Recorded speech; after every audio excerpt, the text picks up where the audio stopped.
தேர்தல் முடிந்து அவை கூடுகிறதற்கு முன்பாக தேர்ந்தெடுக்கப்பட்ட அனைத்து சட்டமன்ற உறுப்பினர்களுக்கும் புத்தாக்க பயிற்சி முகாம் என்று நடத்துவது தொடர்ந்து நடைமுறையில் இருக்கிறது, வழக்கமாக இருக்கிறது.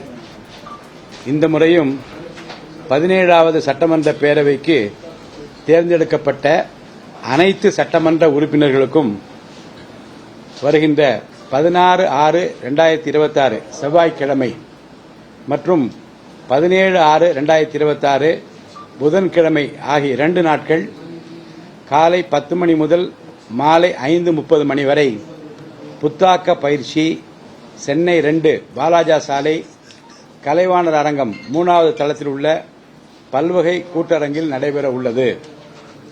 மாண்புமிகு முதலமைச்சர் அவர்களால் தொடங்கி வைக்கப்பெறும் இந்த புத்தாக்க பயிற்சியில் சட்டமன்ற உறுப்பினர்கள் பேரவையில் கடைபிடிக்க வேண்டிய நடைமுறைகள், ஆற்றல் வாய்ந்த சட்டமன்ற உறுப்பினராக செயல்படுவதன் அடையாளம், சட்டமன்ற பேரவை விதிகள், சட்டமன்ற நடைமுறைகள் குறித்தும் பேரவை செயலாளர், சம்பந்தப்பட்ட அரசுத்துறை செயலாளர்கள் மற்றும் சட்டமன்ற நடைமுறைகள் பற்றி நன்கு அறிந்த வல்லுநர்கள் கலந்து கொண்டு பயிற்சி அளிக்க உள்ளார்கள்.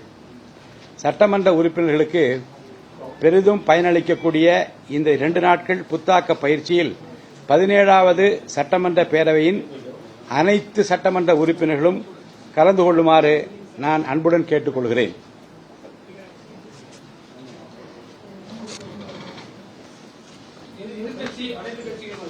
அப்படிதான் சொல்லியிருக்கேன். எல்லாரும் தேர்ந்தெடுக்கப்பட்ட அனைத்து சட்டமன்ற உறுப்பினர்களும் ஏற்கனவே அவங்க விருப்பப்பட்ட அவங்களும் கலந்துக்கலாம். ஏன்னா இன்னும் தெரிந்து கொள்ள வேண்டிய விஷயங்கள் நிறைய இருக்கலாம்.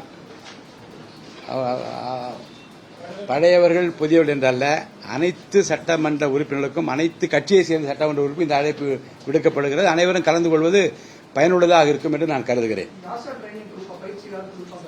இங்கே நம்முடைய சட்டமன்ற பேரவை அலுவலகத்தில் இருக்கக்கூடிய சீனியர் மெம்பர், செக்ரட்டரி, நான் முன்னுரை அளிக்கின்றேன். மாண்பு முதலமைச்சர் அவர்கள் துவக்கி வைத்து பேச இருக்கிறார்கள். அதேபோன்று முன்னாள் செயலாளர்கள் இங்கே வந்து பேச இருக்கிறார்கள். பயிற்சி அளிக்கிற வல்லுநர்கள் என்று வரவழைக்க இருக்கிறோம். அந்த விவரங்கள் எல்லாம் சட்டமன்ற உறுப்பினருக்கு முன்கூட்டி அறிவிக்கப்படும். இப்போது அதை பற்றி எதுவும் யோசிக்கவில்லை. நீங்கள் வைத்த இந்த கோரிக்கை பற்றி நான் ஆய்வு செய்கிறேன். சொல்லிட்டேனே உங்களுக்கு, இளம் முதியோர் அதெல்லாம் அந்த கருத்து அல்ல. தேர்ந்தெடுக்கப்பட்ட அனைத்து உறுப்பினர்களுக்கும் பயனளிக்கக்கூடிய விதத்தில் என்ன பேச என்ன பேசக்கூடாது இல்லையா, எப்போது கேள்வி எழுப்ப வேண்டும், எப்படிப்பட்ட கேள்வி எழுப்ப வேண்டும் இந்த அனைத்து, அதாவது சட்டமன்ற பேரவை விதிகளுக்கு உட்பட்டு ஒரு சபையில் எப்படி உறுப்பினர் நடந்து கொள்ள வேண்டும் என்பதை பற்றிய முழு விவரங்களையும் அறிவித்து அவர்களுக்கு பயிற்சி அளிக்க இருக்கிறோம். இந்த முறையாக தேர்ந்தெடுக்கப்பட வேண்டிய கமிட்டிகள் இருக்கிறது, நியமனம் செய்ய வேண்டிய கமிட்டிகள் இருக்கிறது. அனைத்தும் இந்த முதல் கூட்டத்தொடர் முடிந்த பிறகு நிச்சயமாக அறிவிக்கப்படும், பேரவையில் அறிவிக்கப்படும். பங்கேற்பது கட்டாயம் அப்படிங்கிற மாதிரி இருக்கா, இல்ல பங்கேற்க விருப்பம் தானே சார்? அதாவது பயிற்சி முகாம் நடத்துகிறோம், 2 நாட்கள் பயிற்சி நடக்கிறது சொல்கிறோம், அனைத்து உறுப்பினர்களுக்கு அழைப்பு அனுப்புகிறோம், எல்லா சட்டமன்ற உறுப்பினரும் கலந்து கொள்ள வேண்டும் என்று விரும்புகிறோம். அது அவர்களுக்கும் பயனுள்ளதாக இருக்கு. அங்கே வந்திருக்கவங்களே கூட நீங்க கேட்டீங்க புதியவர்களுக்கு மட்டும்தானா என்று. ஒருவேளை பழையவர்கள் முதியவர்கள் கலந்து கொண்டு அவருக்கு கிடைத்திருக்கிற அனுபவத்தை பற்றி கூட சொல்லித்தரக்கூடிய வாய்ப்பு கூட வரலாம். அப்ப அவர்களை நான் ரொம்ப அன்போடு வரவேற்கின்றேன். இதில் அப்படிப்பட்ட ஏற்பாடு இல்லை. நிச்சயமா அதை பற்றி பரிசீலித்துக் கொண்டிருக்கிறோம். உங்களுக்கு முறையாக அறிவிக்கப்படும். அதிமுக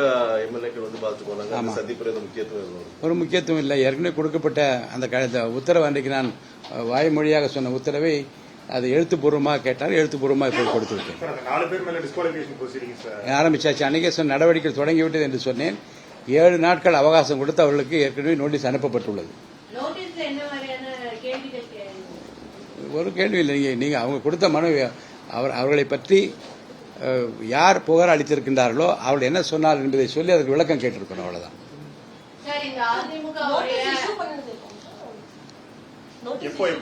முந்தா நாள் 9th அன்னைக்கு கொடுத்துருக்கோம், 9ஆம் தேதி.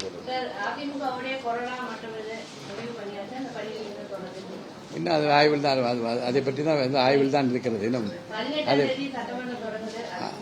அதுக்கு முன்பாகவே அதை பற்றி அறிவிப்போம்.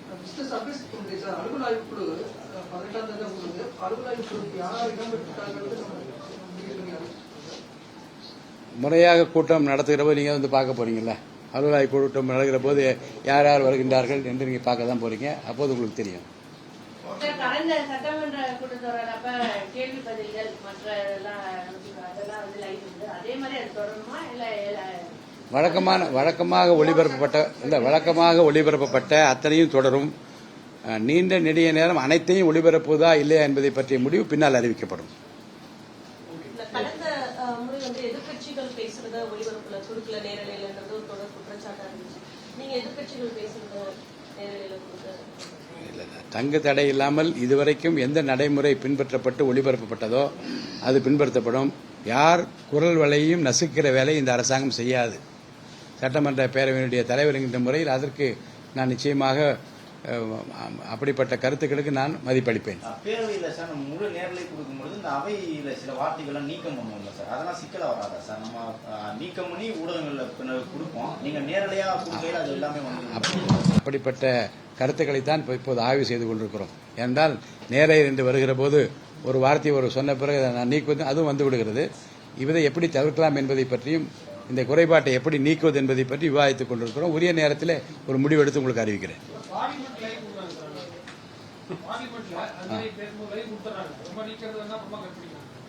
இல்லை, அதை பற்றி விவாதிக்கலாம், பேசலாம்.